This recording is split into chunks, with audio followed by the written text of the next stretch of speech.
Hi, good afternoon, good evening, everybody, and welcome to the Mechanism Podcast. I do not own the copyright to this music, everybody. Episode 4 is in full effect. Happy Labor Day, everybody. Woo!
Hope everybody enjoying this Labor Day, Monday. Hope you had a good Labor Day weekend, everybody.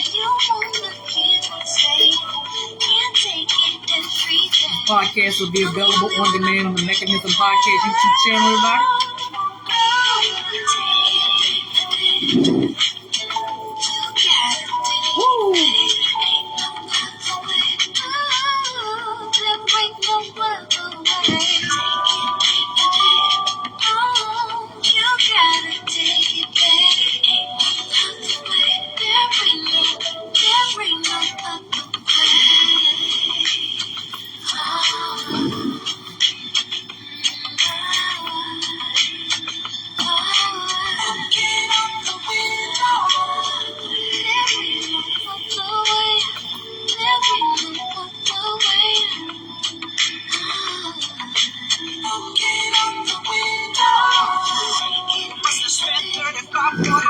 All right, good afternoon, everybody, and welcome to the Mechanism Podcast, everybody. So today's subject matter is about Labor Day, and many of you are like, what is Labor Day? And many people may know the meaning of it, many people may not know the meaning of it. So we're going to do it, I always do like an educational, component on this platform to just give people the educational understanding of Labor Day. And I have 10 facts that I share with you here on this Labor Day holiday weekend, everybody. So let's just jump right into it, everybody. Comment the section below the state and the country that you're tuning into the Mechanism Podcast, everybody. Just a reminder, I will have the Juneteenth and the 4th of July, since it got deleted off of Facebook a few months ago. That'll be available on demand on YouTube. It'll be re-recorded this week, everyone. So make sure you tune into that segment. That was episode 1 and 2. That was taken off. I wasn't able to capture that footage, but I'll be able to redo those broadcasts this week. So that's what we're focusing on moving forward. So the history of Labor Day. Observing the first Monday in September. Labor Day is an annual celebration of social and economic achievements of American workers. The holiday is rooted in the late 19th century, when labor activists pushed for a federal holiday to recognize the many contributions workers have made to American strength and prosperity and well-being. The early adoptions. Before it was a federal holiday, Labor Day was recognized by labor activists in individual states after multiple origins were passed in 1885 and 1886. A movement developed to secure state legislation. New York was the first bill to introduce a bill, but Oregon was the first to pass a law recognizing Labor Day on February 21st, 1887. During 1887, 4 more states, Colorado, Massachusetts, New Jersey, and New York, passed the law creating Labor Day holiday. By the end of the decade, Connecticut, Nebraska, Pennsylvania had followed suits. by 1894, 23 more states had adopted the holiday. And on June 28, 1894, Congress passed an act making the first Monday in September of each year a legal holiday. So here we go with another history fact. McGrew versus McGirr, who founded Labor Day. Who first proposed the holiday for the workers? It is not entirely clear, but two workers can make a solid claim to the founder of Labor Day title. So records show that in 1882, Peter J. McGraw, Secretary of the Brotherhood of Carpenters and Joiners and co-founder of the American Federal of Labor, suggests setting aside a day for general holidays for the laboring class to honor those who, from rude natures, have driven and carved all the creation we behold. But Paul McGraw placed in Labor Day's history has not gone unchallenged. Many believe that missionary Matthew McGrew, not Peter McGirr, found the holiday. Recent searches seem to support that the content that Matthew McGrew, later the secretary of the Local 344 of the International Association of Machinery in Paterson, New Jersey, proposed the holiday in 1882, while serving as a secretary of the Central Labor Union in New York. According to New Jersey Historical Society, after President Cleveland signed the law creating a national Labor Day, the Partisan Morning Call published an opinion piece stating that the sober pen should go to the admin, Matthew McGraw of the city, who is the undisputed author of Labor Day as a holiday. Both McGraw and McGirr attended the country's first Labor Day parade in New York City the year. The first Labor Day was celebrated on Tuesday, September 5th, 1882 in New York City.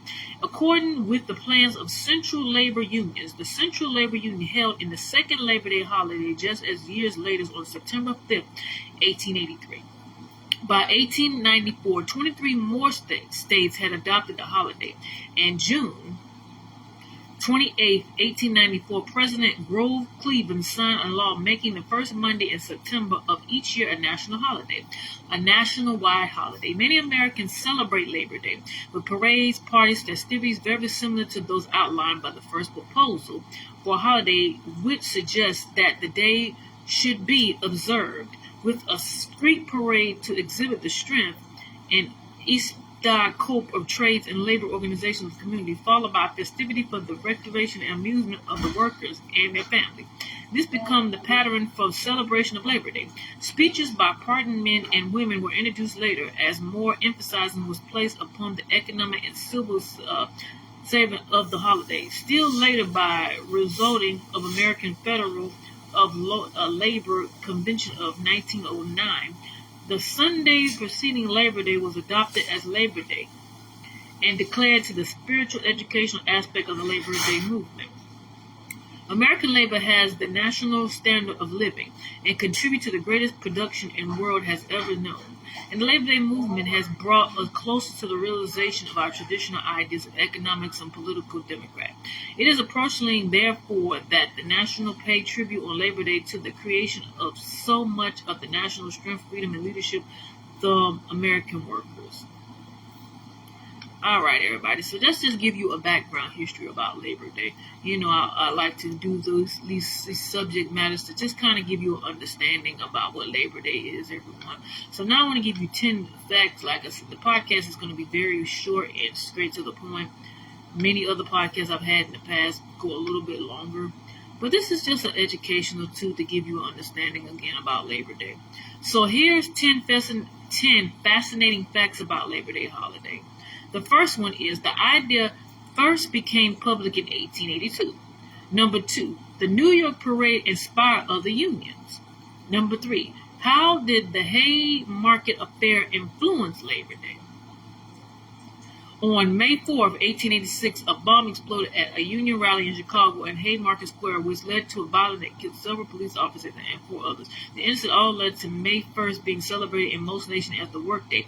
The U.S. government chose Labor Day instead to avoid celebrating on May 1st, and New Yorkers' unions had already picked the first Monday in September for their holiday. Number 4, 2 people with similar names are credited with the first New York City event, which was Matthew and Peter. Number 5, Grover Cleveland helped make Labor Day a national holiday.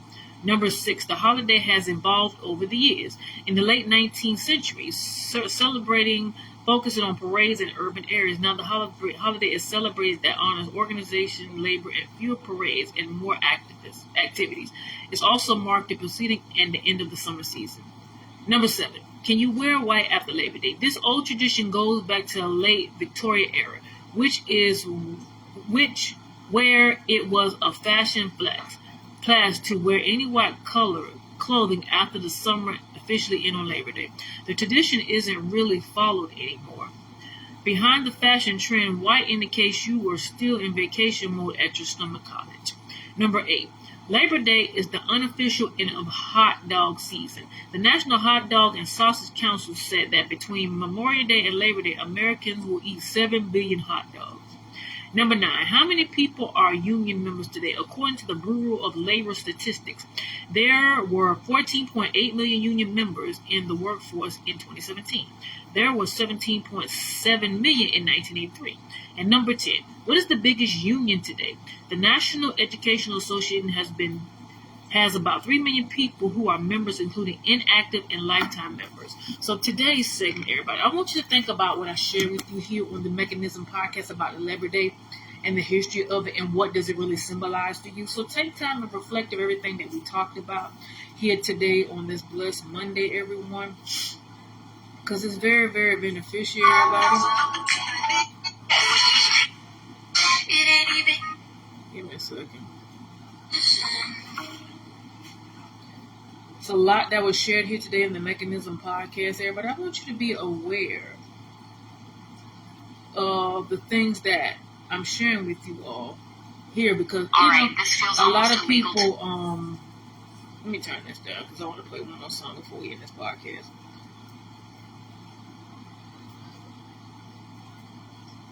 Just think about what we shared here today here on this blessed Labor Day, everybody. It's a lot of footwork that entail. Most people just say, oh, it has meaning to every holiday that we have, like Memorial Day, 4th of July, Juneteenth, any type of holiday that we have, everybody. It has some type of meaning. So on that note, everybody, let's see if we're going to close with something.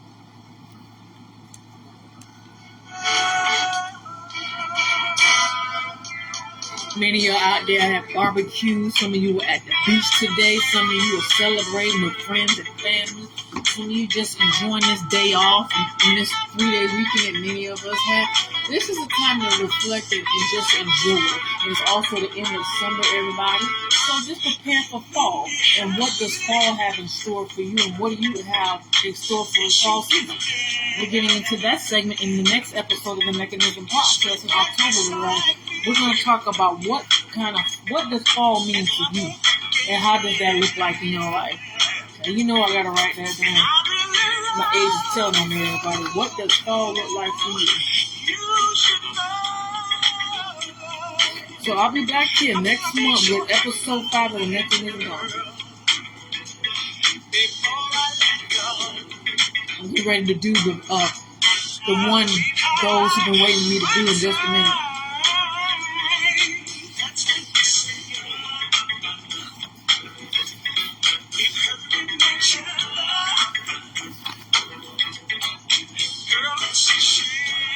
All right, everybody. You enjoy the rest of your Labor Day. I will talk to you next month. Again, next month's topic will be, what does fall look like for you? Have an amazing and a blessed day. Enjoy your Labor Day, everybody. Be blessed.